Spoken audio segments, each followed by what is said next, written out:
Hello, everybody. It's Gary Stuckey with Real Music. Hope you're doing okay wherever you are today. I'm doing pretty good and can't complain because I got a great guest today. Country singer and songwriter Robby Johnson is here, and he's got a brand new single called More Than You Think. It's about his grandparents, and it's National Grandparents Day. I'm glad that worked out, right? Yeah, we're going to talk about that single and his career. He had a song called South of Me. Remember that? And he's been on David Letterman. He opened up for Keith Urban. Going to talk about that and the fact that he's from Canada. Had to ask him about sweet tea. Does he like sweet tea? We'll find out. But here we go. Here he is. Here's Robby Johnson.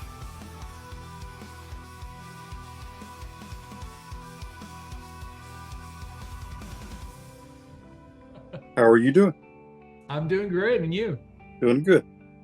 Awesome. And I'm glad to have you here today. You're excited about your new single, right? Yes, yes, totally excited about the new single. I've been getting some great media attention with it, and Awesome. great comments too on social media. People are, sharing their personal experience, in regards of their grandparents, and that's really nice. That's why we do this. We're hoping that it Awesome. connects with people. Right. Well, let's get started. Today is National Grandparents Day. So, what a perfect time to release a song about that subject. Now, this song, it's called More Than You Think. Now, tell me the story. And I know you've been talking about it all day, but tell me the story behind this song. All right. So the way I write is, I just sit down with my guitar and I start fooling around, coming up with chord progressions, and I just let it out. And sometimes it's only halfway through the song that I realize, oh, so this is about me. You just let your subconscious, let the words come out by themselves and don't fight Right. it. Don't try to give it too much of a direction when you start. And that's what came out. And it's like, oh, it's a song that wants to, pay tribute to my grandparents, my grandfather Leo, who did so much for me growing up. And that's how the song came about. And the craziest thing, oftentimes, in a music career, or I think in everybody's lives, stars align, and for this one, I release a new song every 6 to 8 weeks. And for this one, I want to release that song. So I look up the calendar, like, okay, so on a Friday, like, oh, it's right around National Grandparents Day. How convenient. But Right. yeah, so it wasn't planned like that, but it's great that it did. So I'm really happy about the song, and all the great comments from people that relate to the song, and share their personal experiences with about their grandparents. It's great. Awesome. Well, tell me this. You're talking about your grandfather, and how was your upbringing? How, what role did they play, your grandparents, in It your was upbringing? it was tough. It was tough. I'm just gonna call you. Yeah, go ahead. So I can see that I have like some marks, blinds, Lines across. yeah, across me everywhere. Let me try and if I can find a way to fix this. Nope, it's not working. But That's okay. It's so all it's all good. So upbringing, I'm 5 years old, and my dad decides to get a divorce. He leaves, and we move far from him, and he totally abandoned us. Wasn't calling. Started a new life without telling us. Got remarried mm, and everything, and wrecked that family as well later on. And so it was tough, poverty and everything. I would go to school and drink water for lunch because I didn't have any lunch. I didn't have money to buy a lunch. I didn't have money to buy tickets to take the mm, bus ride back home for lunch. And even if I did, there wasn't much to eat. But my grandparents did everything they could to help us out, make ends meet. They worked multiple jobs. They would send money, clothing, shoes, everything, and they were great. And I have so many great memories with them. I would spend all my summers at their house, and every long weekends I would be there for the holidays, and everything they did for us. And and the song, that's what it's about. It's my grandfather Leo. He wasn't, actively showing me stuff, but I was looking up to him. Yeah. And so that's a song, you might think he just showed me a few little things, but he did more than you think. And that's what they did. That's what he did. They showed me a lot more. And I'm Yeah. happy that this song came about, and it's a way to say thank you so much. Right. And, talking about the fans that are listening that can relate, it's something you Yeah, don't think about when your grandparents are still here. If they're still here, it's a blessing. But, when you're growing up, you don't think to take time and go, you know what? Thank you for doing this and this and this and this. And let me hug you and hold you because there's this little hourglass with sand on it and it's running out and it's yeah, gold. And we need to hold it. We don't think about that stuff until they're no, not here anymore. exactly. And that's how I start the song. I always thought that you'd stick around, but doesn't happen that way. And it's sad that you don't get a chance. And sometimes you're younger and you don't fully understand life as much. And it's later on that you're like, oh my God, they did so much for me, and I understand more what they were going through. And yeah, I just wish they could still be here, and I could tell them thank you so much, for Right. everything you did. But yeah, Right. But what I was thinking about also is, in today's world, and maybe somehow this song will connect with a younger generation to appreciate the grandparents. Because when I was growing up, there was no phones and all the stuff you have now. You didn't have a phone sitting there. You had outside playing all day till about 8 o'clock. yeah, So, you know, maybe it's a time to kind of appreciate the grandparents and say, hey, thank you. Because, I was thinking the grandparents, they already raised their kids, but maybe they find out something that they missed. And with you, they go, I'm going to give it to him because I didn't give it to them. oftentimes, but sometimes it's like, I'm gonna give him candy. I'm gonna spoil him. You That's were all great too. good. I mean, thank God my grandparents spoiled us in a way when we would go there. I remember, the freezer was packed with Mr. Freeze Oh, yeah. ice cream bars, and it was limitless, and we would totally dig into that, and it was awesome, and we had the best times. But still, they showed us by sending money, sending, clothing and shoes and everything, that you have to take care of your family. And they were Christians and go to church and all that. So that's something they passed on. And Awesome. I mean, it's great. It's great to have grandparents, and for your people that are watching, if your grandparents are still alive, give them a call. Even better, go visit them. It's Yeah, National Grandparents Day, and just say thank you, because I'm pretty sure they think about you every day and wonder how you're doing. Because exactly. you're their grandchildren. And they Right, care. right. Yeah, Exactly. Well, that's so cool that like you said, in honor of this day, you released this yeah. song. Such a great song, by the way. You're a Thank talented you. guy. You've been around a while. You've been doing this a while. You know, Yeah. you know. I mean, you were on David Letterman. I mean, come on, right? Really? I still don't Remember believe that? it. Oh, yeah, I remember. It was an out of body experience. When I mean, I used to watch the show, never ever thinking that I would be on the show or even in the audience. That was like impossible. Yeah, Coming from my background and everything, it was impossible.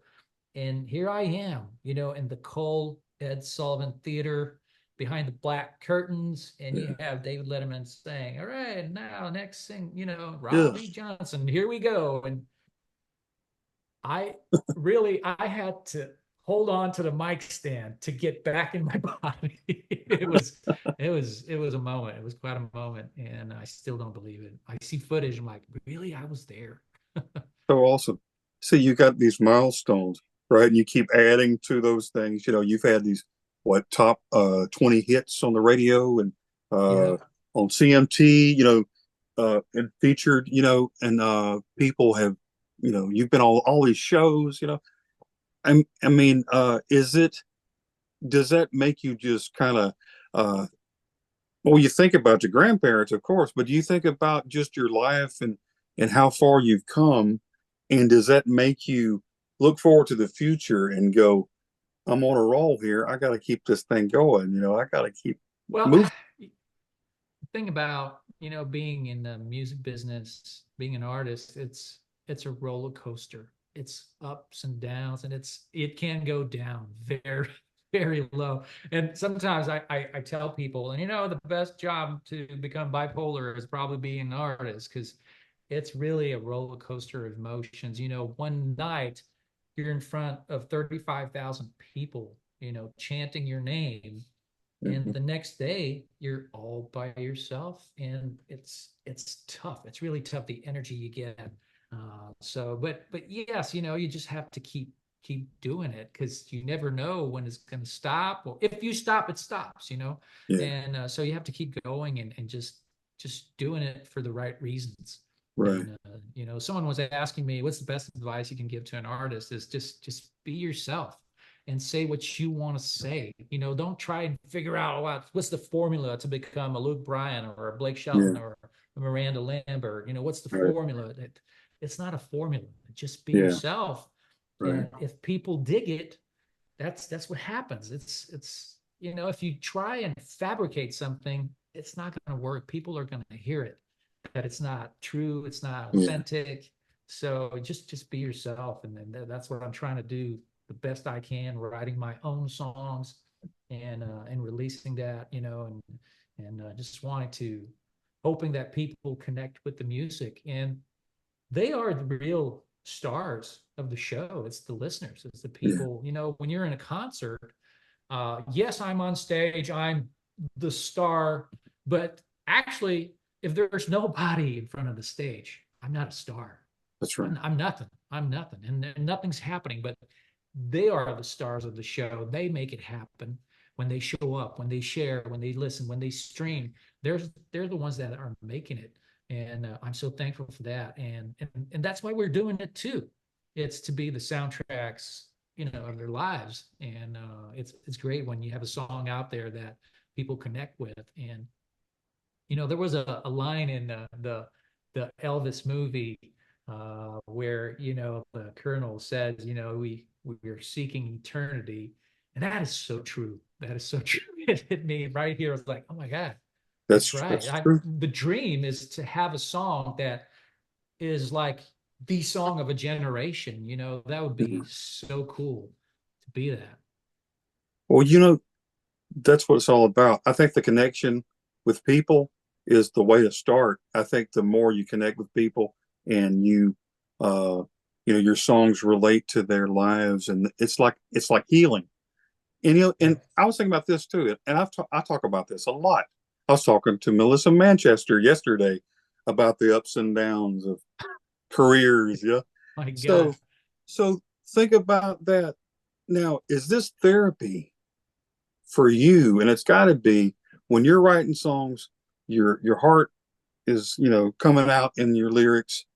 It's real stuff. You're writing them down, and you're singing it. You're on stage. You're seeing people.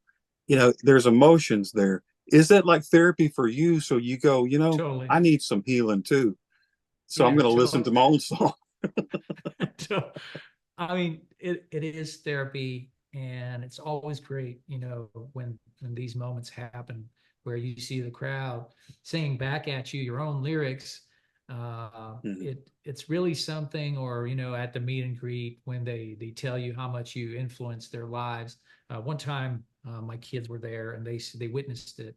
There's a guy who was telling me, it wasn't a song, but he said, I saw you on TV, an interview, and you were talking about your upbringing and how you believed in your dream, and you just went for it. Even if it was the craziest dream, you just Right. went for it. And he said, it saved my life. Wow. So that's really cool. That's powerful. So that's what it's all about. Well, tell me this. Now, I'm from right here in Alabama, but you are from Canada, right? Yep. Do people know I'm that? from Canada, eh? Do people know this? I mean, do you drink Yeah. sweet tea up there? I mean, what do you do? I mean, do you I have was collard ne- I greens?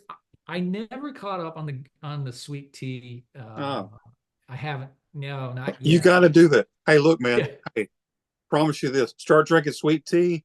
Your song it'll be number one. I'm just saying. Just go get some sweet tea. I'm, Maybe hey, I'll eat write a some song cornbread. Get some about sweet cornbread. tea.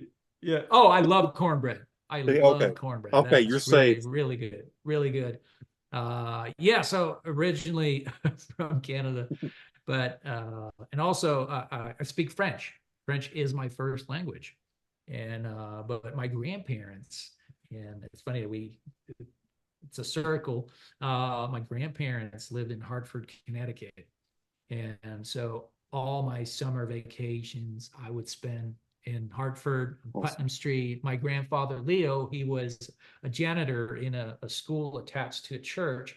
So we would spend all day in the gymnasium of the school playing sports, and there was a piano. We would fool around on the piano and everything. It was awesome, for kids to have our own gymnasium.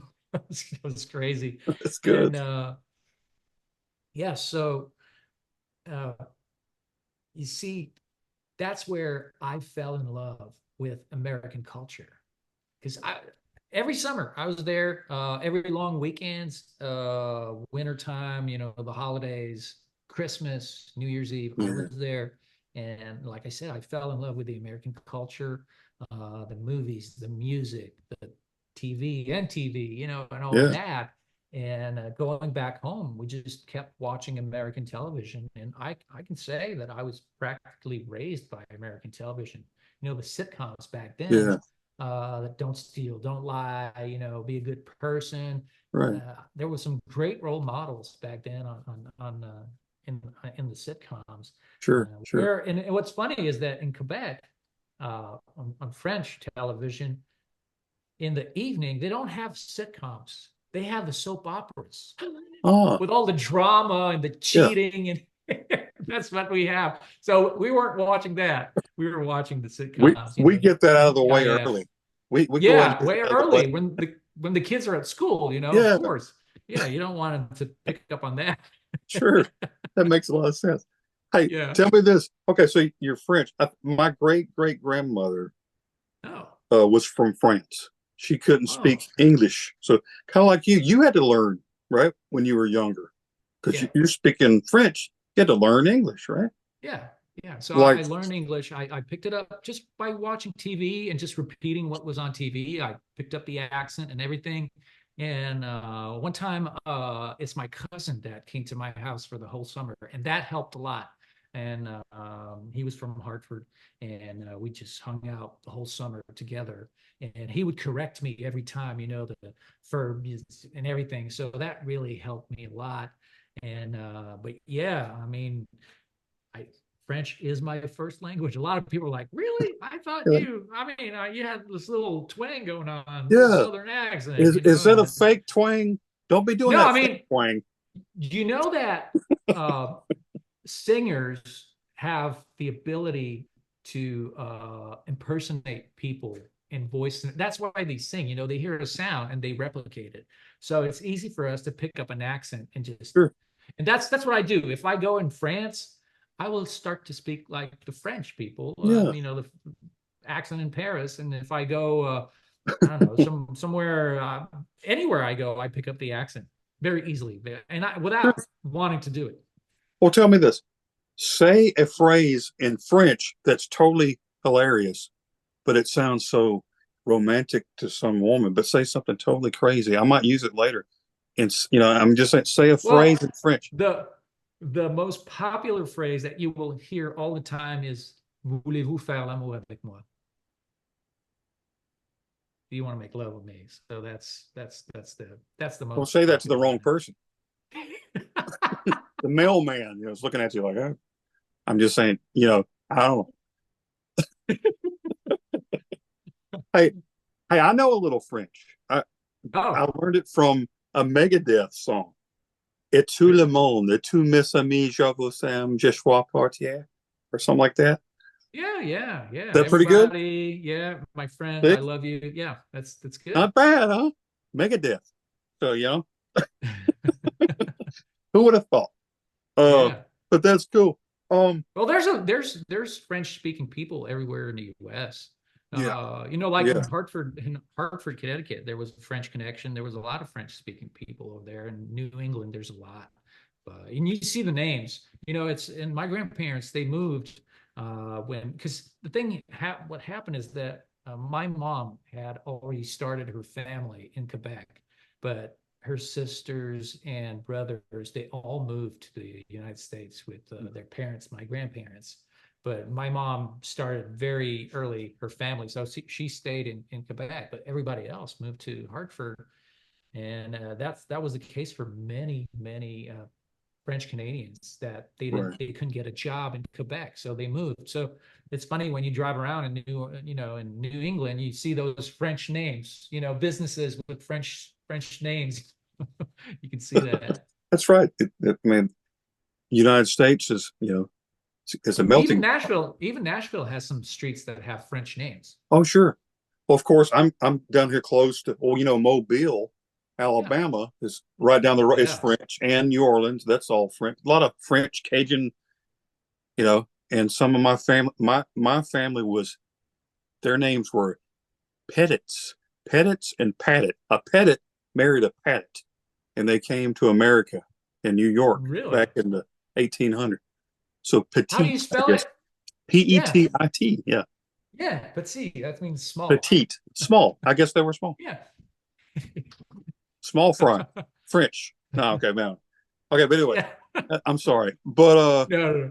hey, tell me now the culture, in Canada, and I know the music. I know there's Shania Twain. Hey, but how do you, bring that upbringing? It's a different world, but there's similarities.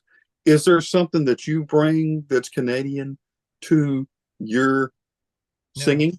There's nothing. Uh, I guess there is, but it's not intentional. And I really started my music career in Nashville.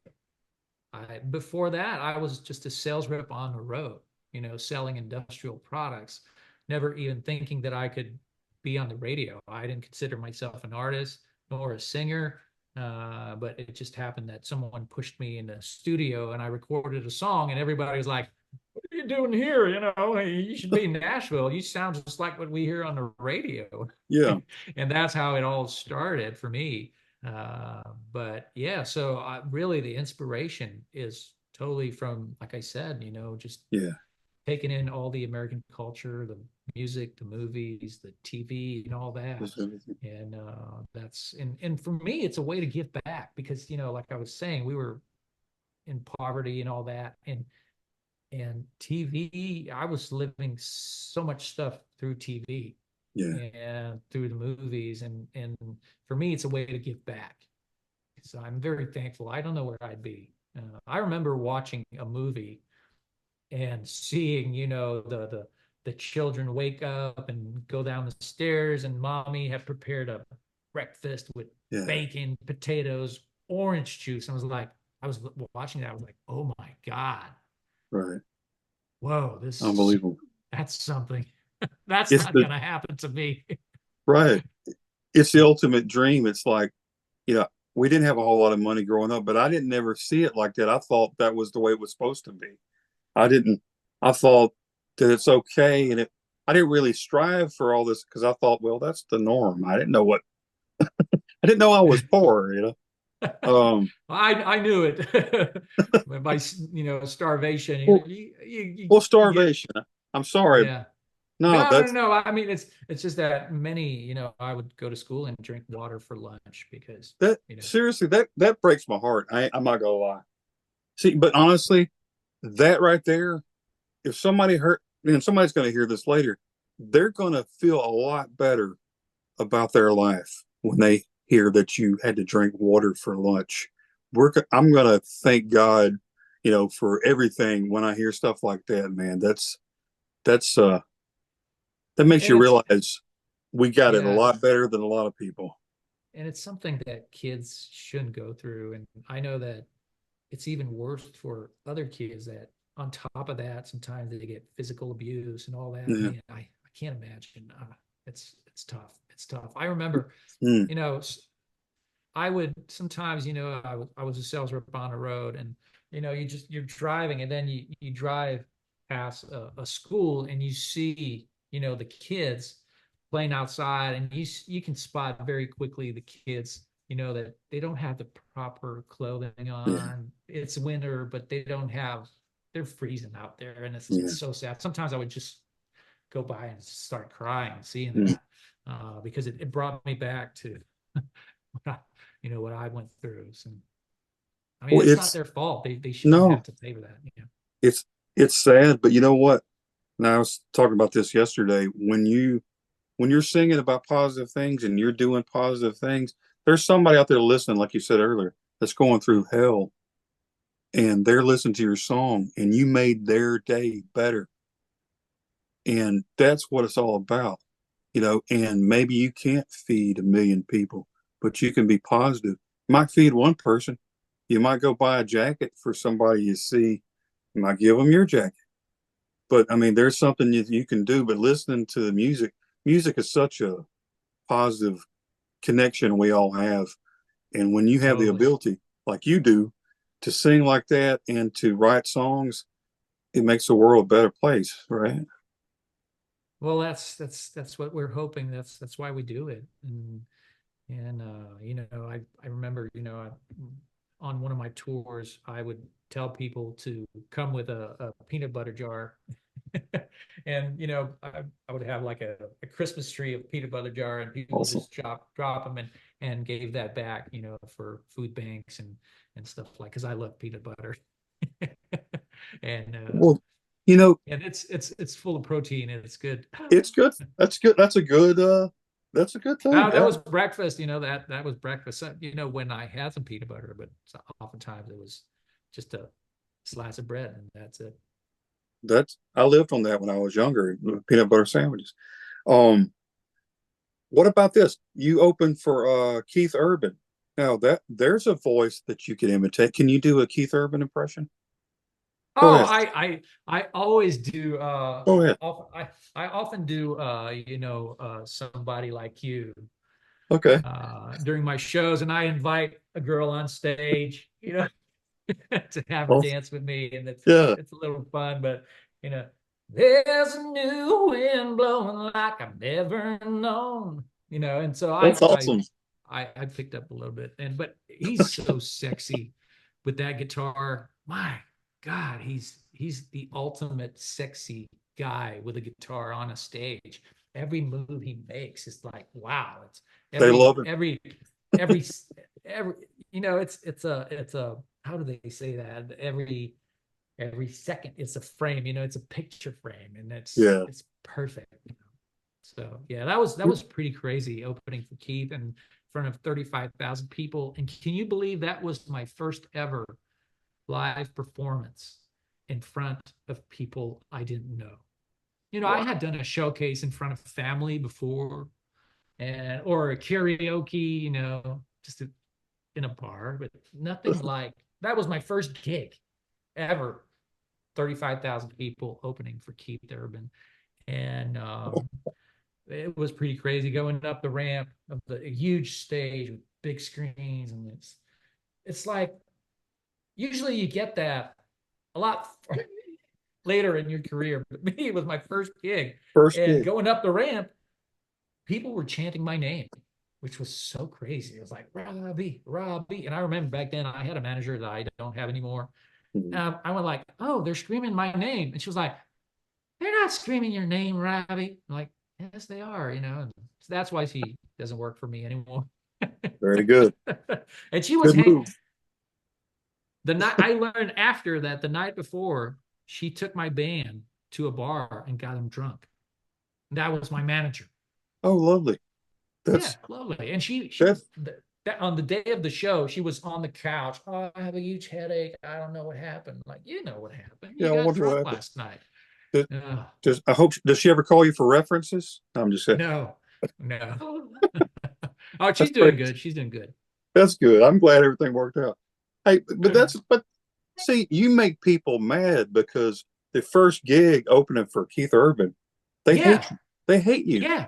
a lot of people in Nashville hate me. They say he didn't pay his dues, You got to pay and your all dues. that. Yeah, you got Yeah. to pay your dues. But I mean, I did the bar gigs, and I did, the little crowds and everything, and afterwards. But hey, it's not my fault. I was on the Late Show with David Letterman, and this venue's like, hey, let's put him on. And it turned out great. I mean, people loved it. I still hear about it.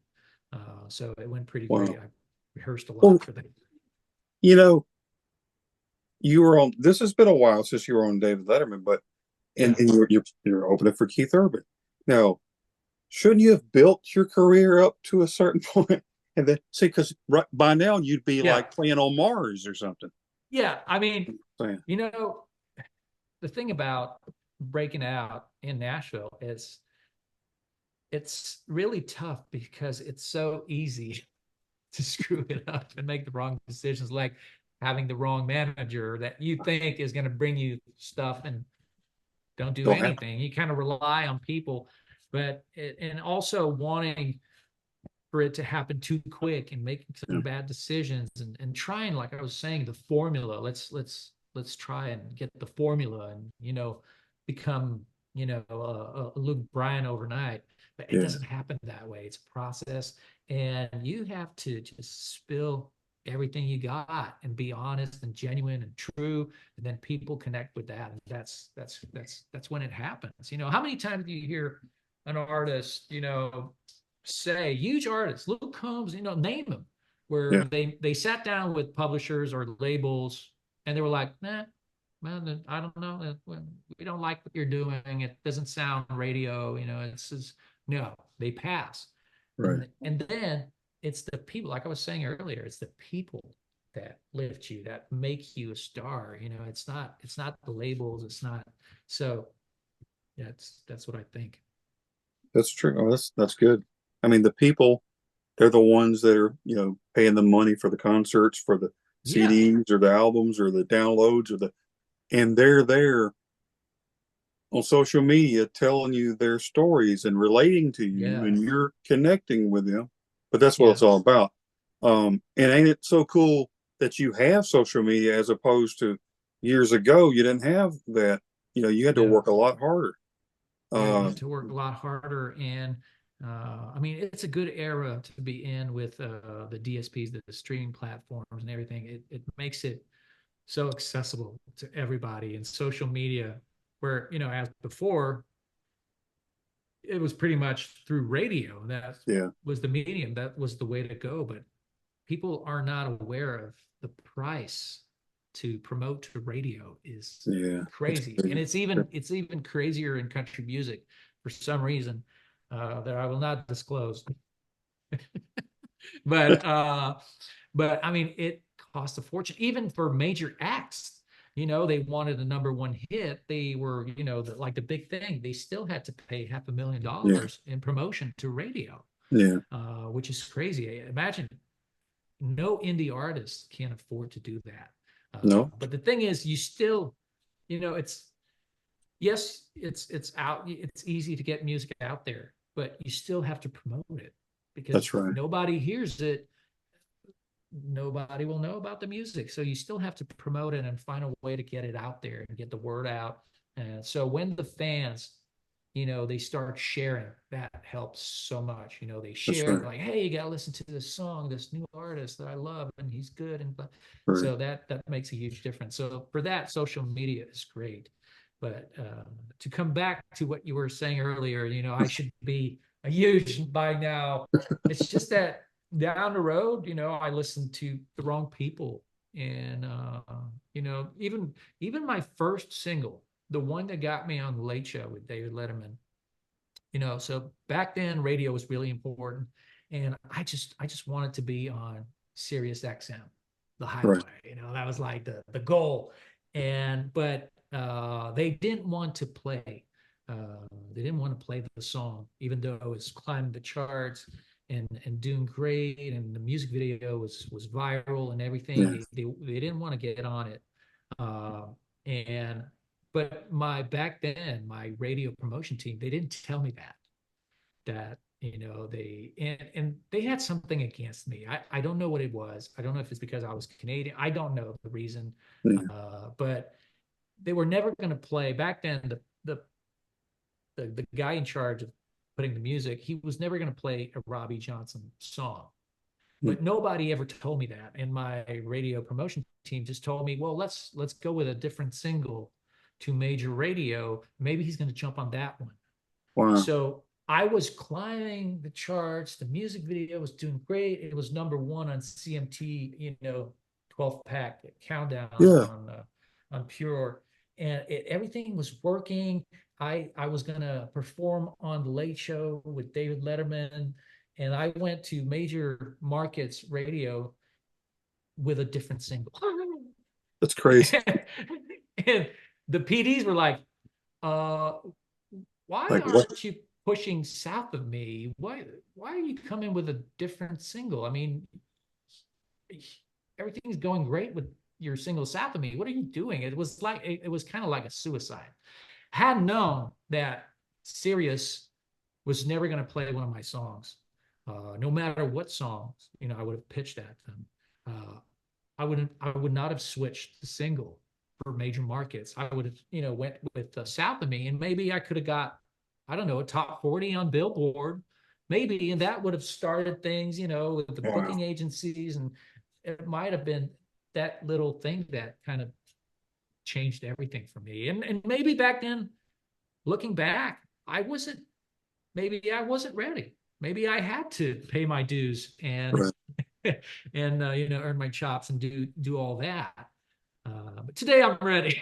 So, and I listen to my little voice inside of me, Wow. so it helps. Well, that's got to be, especially looking back, when you find out in life that there's this person over here going, hopefully one day, we're in heaven and they go, remember that promotion you should have got? Well, Bob, that's the one that, and you go, and you get a chance to punch him, before you go across the gate. I'm just, I don't know why. Yeah, but I wouldn't I'm do saying that. I wouldn't do we that. need to find these things out. I want to know who's talking about me behind my back. Why didn't I make it back there? Because I was on fire.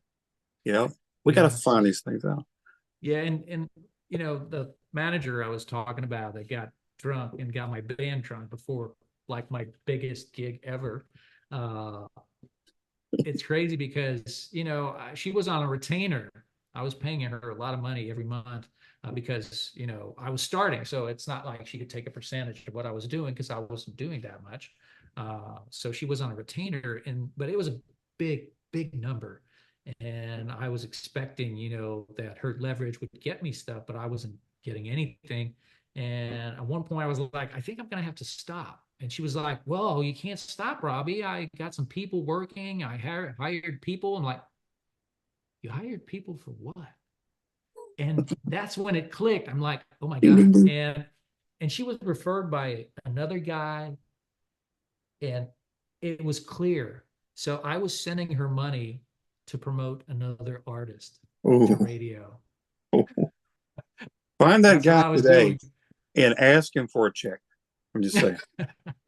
Fine. No, it's not his fault. I mean, it's is not it Keith Urban? The art. It's not the artist's fault, but no.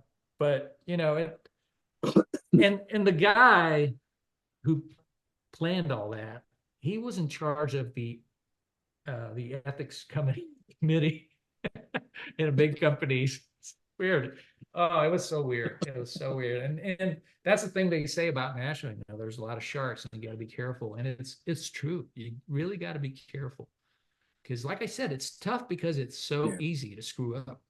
Right. And I think that the phrase "money is the love of money" is the root of all evil, not money, because money is a tool for good. Yeah, but the love of money, when people are so greedy about it, they don't care who you are. They're going to be like, forget you, I'm going over here. And I hate that about life. I hate that about people, because to me, good is good. No money will change my mind. I can take or leave money. I need money, but money's not going to change my mind. And that's why I do stuff like this, because I want to hear real people talk about real music and express their life. I'm promoting these people because I believe in, these people, and, and I want people to hear what they have to say. I want them to hear the music that they have to play. And, it needs to be shared. It don't need to somebody in the background going, oh, this guy, he sucks, I mean, but thankfully we have people that do care about you. And I'm glad that you have a better team these days than you did. Yes. And, Yes. and I mean, I've always had great people yeah, around me. It's just that sometimes there was one in the batch in the there's gang always an that, apple that's yeah, bad. there's always yeah, you're right. And but the thing is they've been in Nashville for so long, and it's the process. Yeah. So it's like they know it's wrong, but hey, it's the process, so it's normal. But if you take a step back and you really Yeah. look at it, that's wrong. You're not supposed to do that. Yeah. If you're taking money from someone, it's for that person's career. Yeah. Well, if they go to jail, maybe they'll just, call a few people, I'm just saying.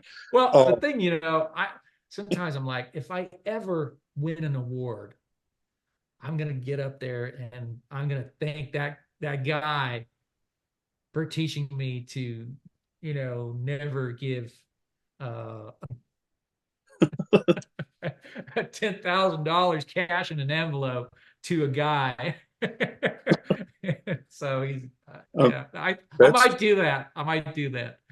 I think, hey, and I believe that day's coming, so get ready for that. And hopefully this new single, I'm believing good things for this single. I hope that Thank it you. does very well.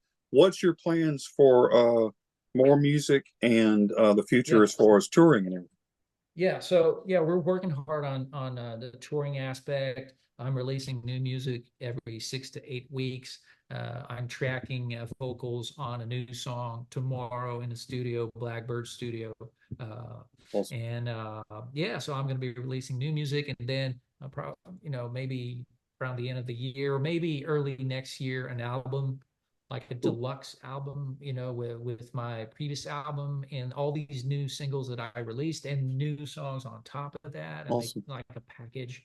'Cause that's the new way. It's the It new way works. to do it, singles. But then if you release a big album with 30 songs, then if people stream all your songs, then it's algorithms, and Yeah. it's Yeah. that's what it is. I mean, That's it's it. crazy, but that's what it is. Well, I appreciate you talking to me. I'll let Thank you you so much, go. Gary. Well, I'll let you celebrate this day and thank God for grandparents and for people Yeah. that share about them and sing about them. And but thank Well, you thank so you. much, and I'll be checking in with you later and seeing how you're doing. How about that?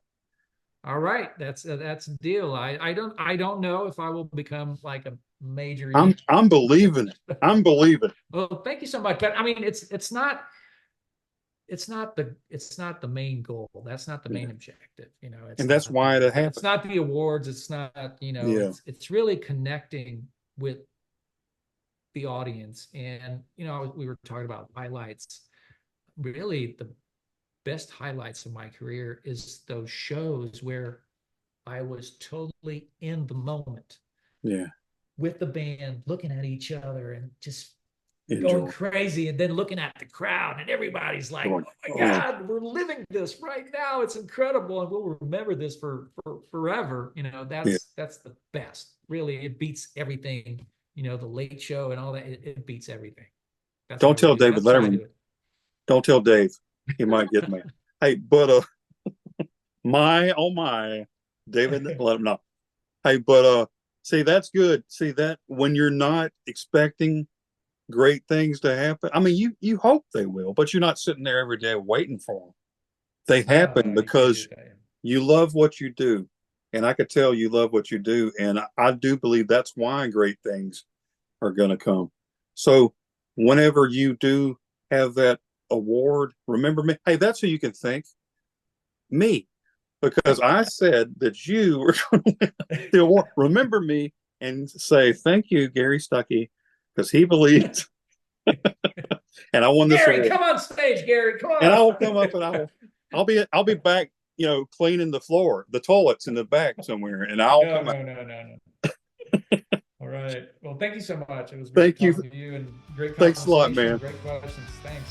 All righty. Well, you have the rest of your evening. Hope it's great, man. Thanks a lot. All right. Thanks so much. All right. Bye.